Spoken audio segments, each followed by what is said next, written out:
ഇത് കല്യാൺ സൂപ്പർ 99ൻ്റെ മുന്നിലുള്ള water leakage ആണ്. ഈ വാട്ടർ ലീക്കേജ് എന്ന് പറഞ്ഞിട്ടുണ്ടെങ്കിൽ 8 വർഷത്തോളമായിട്ടുള്ള വാട്ടർ ലീക്കേജ് ആണ് കേട്ടോ. ഇത് നമ്മൾ പലവട്ടം എന്ന് പറഞ്ഞിട്ടുണ്ടെങ്കിൽ നമ്മൾ കംപ്ലയിൻറ്റ് ചെയ്തിട്ടുണ്ടായിരുന്നു. കഴിഞ്ഞ 9ാമത്തെ മാസം തൊട്ടിട്ട് നമ്മൾ നിരന്തരമായിട്ട് കംപ്ലയിൻറ്റ് ചെയ്തുകൊണ്ടിരുന്ന സംഭവമായിരുന്നു. പക്ഷേ ഇതിലെന്താ പ്രശ്നം എന്ന് വെച്ച് കഴിഞ്ഞെങ്കിൽ അവർ നിരന്തരമായിട്ട് തന്നെ ഇത് പ്രശ്നം സോൾവ് ആയി എന്ന് പറഞ്ഞിട്ട് ഇട്ടുകയും ഇതിൻ്റെ ഫണ്ട് വാങ്ങുകയും ചെയ്തു. ഫണ്ട് വാങ്ങിയിട്ടും ഒരു പണിയും പൂർണ്ണമായിട്ട് തീർക്കാതെ ഇരുന്ന് കഴിഞ്ഞപ്പോൾ നമ്മൾ വീണ്ടും അതിനെ ബേസ് ചെയ്തിട്ടുള്ള ഒരു കംപ്ലയിൻറ്റ് ചെയ്തു. ആ കംപ്ലയിൻറ്റിലാണ് ഇപ്പോൾ ഈ പരിഹാരം ഉണ്ടായിട്ടുള്ളത്. അതായത് വാട്ടർ ലീക്കേജ് എന്ന് പറയുന്നത് പൂർണ്ണമായിട്ടും പരിഹരിച്ചു. ഈ പരിഹരിച്ച് എന്ന് പറഞ്ഞിട്ടുണ്ടെങ്കിൽ അവർ ഈ കാശ് വാങ്ങി മുക്കി എന്നുള്ളത് നമ്മൾ തെളിയിച്ച് കഴിഞ്ഞപ്പോഴാണ് അത് പരിഹരിക്കേണ്ടി വന്നത്. കാരണം അത് കാശ് ചിലവാക്കി എന്നുള്ളത് കാണിക്കണം. പക്ഷേ ഈ മണ്ണിലുള്ള ഈ നനവ് കണ്ടോ, അതായത് പ്രശ്നം പരിഹരിക്കാതെ കാശ് വാങ്ങിയതാണ്. അതായത് ഒരു ദിവസം ലിറ്റർ കണക്കിന് വെള്ളം പാഴായിക്കൊണ്ടിരിക്കുന്നു.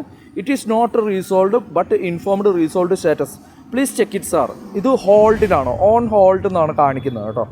ഓക്കെ, ഇതിൽ എന്താണ് പ്രശ്നം എന്ന് വെച്ച് കഴിഞ്ഞിട്ടുണ്ടെങ്കിൽ കാശ് വാങ്ങിച്ചിട്ട് പണി ചെയ്യാതെ വെച്ചിരിക്കുകയായിരുന്നു. ഇതുപോലത്തെ ഉള്ളതിനൊക്കെ മെയിൻ്റെനൻസ് ചാർജ് കാര്യങ്ങളൊക്കെ ഈ പറയുന്നത് പോലെ കോർപ്പറേഷൻ വാങ്ങുന്നുണ്ട്. അതായത് തൃശ്ശൂർ കോർപ്പറേഷനിൽ വാങ്ങുന്നുണ്ട്. പക്ഷേ എന്നിട്ടും പണി നടക്കാതെ 8 വർഷത്തോളമായിട്ട് ഇത് പെൻഡിങ് ആയിരുന്നു.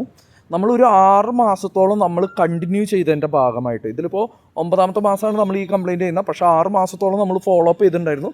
ഫോളോ അപ്പ് ചെയ്തതിൻ്റെ ഭാഗമായിട്ട് അവർക്ക് ആ പ്രശ്നം പരിഹരിക്കാതെ മുന്നോട്ട് പോകാൻ കഴിയാത്തൊരവസ്ഥ വന്നു.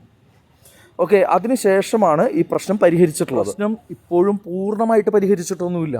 ഇപ്പോഴും ഈ പ്രശ്നം പെൻഡിങ് ആണ്. കാരണം വാട്ടർ ലീക്കാവുന്നത് പരിഹരിച്ചു എന്ന് കാണിക്കാനായിട്ട് വാട്ടർ ലീക്കേജ് പരിഹരിക്കാതെ ഒരു അളവ് കുറച്ച് കഴിഞ്ഞതിന് ശേഷം അതിൻ്റെ മീതെ മണ്ണിടുകയാണ് ചെയ്യുന്നത്. മണ്ണിട്ട് കഴിയുമ്പോഴുള്ള നനവ്, അതായത് വാട്ടർ ലീക്കാവുന്നതിൻ്റെ നനവാണ് മുകളിൽ കാണുന്നത്. അത്രത്തോളം വെള്ളം ലീക്കായിരുന്നതാണ് കേട്ടോ. ആ മണ്ണ് നനഞ്ഞെടുക്കുന്നത് കണ്ടല്ലോ, ആ മണ്ണ് നനഞ്ഞെടുക്കുന്നത് ഇപ്പോഴും വാട്ടർ ലീക്കേജ് പരിഹരിക്കാതെ മണ്ണിട്ട് മൂടിയതാണ്. കാരണം എന്ന് പറഞ്ഞിട്ടുണ്ടെങ്കിൽ ഇത് തെളിവായി. ഇനിയിപ്പോൾ അവർക്ക് വേറെ വഴിയില്ല, പരിഹരിച്ചു എന്ന് കാണിക്കണം. അപ്പോൾ ഇനി അതിന് വേണ്ടിയിട്ടുള്ള ഫണ്ട് വാങ്ങാനും പറ്റില്ല. അപ്പോൾ താൽക്കാലികമായിട്ട് ജനങ്ങളെ കണ്ണിൽ പൊടിയിടാനായിട്ട് തന്നെ ഈ പറഞ്ഞ പോലെ ചെയ്തു വെച്ചിരിക്കുകയാണ്.